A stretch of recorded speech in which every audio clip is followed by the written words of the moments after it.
दोस्तों, आज हम बात करेंगे हम इंसानों के पहले पूर्वजों की, जिन्हें आदिमानव कहते हैं। आदिमानव अपना जीवन जीने के लिए, फल फूल और जानवर के कच्चे मांस के लिए उन्हें दिन भर इधर उधर भटकते रहना पड़ता था।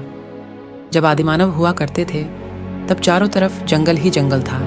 एक बार एक आदिमानव ने फल खाकर उसके बीज को अपने रहने वाले जगह के पास के नरम मिट्टी पर फेंक दिया। रोजमर्रा की जिंदगी में दिन भर वो जंगल में फल खोजता और शिकार करता, फिर उसी स्थान पर आकर सोता था। कुछ सप्ताह बाद एक दिन वह सुबह ऐसे ही बैठा था, तब उसका ध्यान उस बीज पर गया। उसने देखा कि उस बीज के एक तरफ से कुछ निकल रहा था। फिर कुछ दिन बाद देखा कि वह थोड़ा बड़ा होकर टहनी का रूप ले लिया था, जैसे कि उसके पास वाले पेड़ की नाजुक टहनी थी। वह आदिमानव उस पनप रहे बीज को समझ नहीं पा रहा था कि क्या है, लेकिन उसे रोज थोड़ा बढ़ते देख बहुत खुश होता था। समय बीतता गया और एक दिन वह बीज एक पेड़ बनकर फल देने लगा।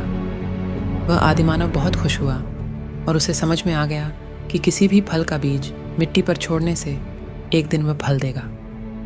उस आदिमानव ने अपने पसंदीदा फलों को खा खाकर बहुत सारे बीज अपने आसपास फेंक दिया, लेकिन बहुत सारे बीज नहीं बढ़े। फिर उसने ध्यान दिया कि जो बीज नरम मिट्टी में रहता है वो बीज जमता है। फिर उसने लकड़ी की मदद से कुछ दूर तक मिट्टी को खोदकर नरम करके बीजों को फेंका।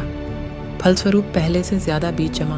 बीजों को जमाने के लिए आदिमानव ने पत्थर का हल बनाया और खेती करना शुरू किया। इस तरह से खेती शुरू हुआ। खेती से अब आदिमानव को इधर उधर भटकना नहीं पड़ता था। खेती के लिए उन्हें बैल की ज़रूरत पड़ी, जिससे वो हल चला सके। फिर वे पशु भी पालना शुरू कर दिए। कुछ पशुओं से वो दूध निकालते थे तो कुछ से वो खेती करते थे। अब खेती को बचाने के लिए उन्हें बाकी के जंगली पशुओं को ध्यान देना पड़ता था कि वो खेती नष्ट ना कर दें। इसके लिए आदिमानव खेती के पास लकड़ी, मिट्टी, पत्ते और पत्थर की सहायता से झोंपड़ी बनाकर रहने लगे।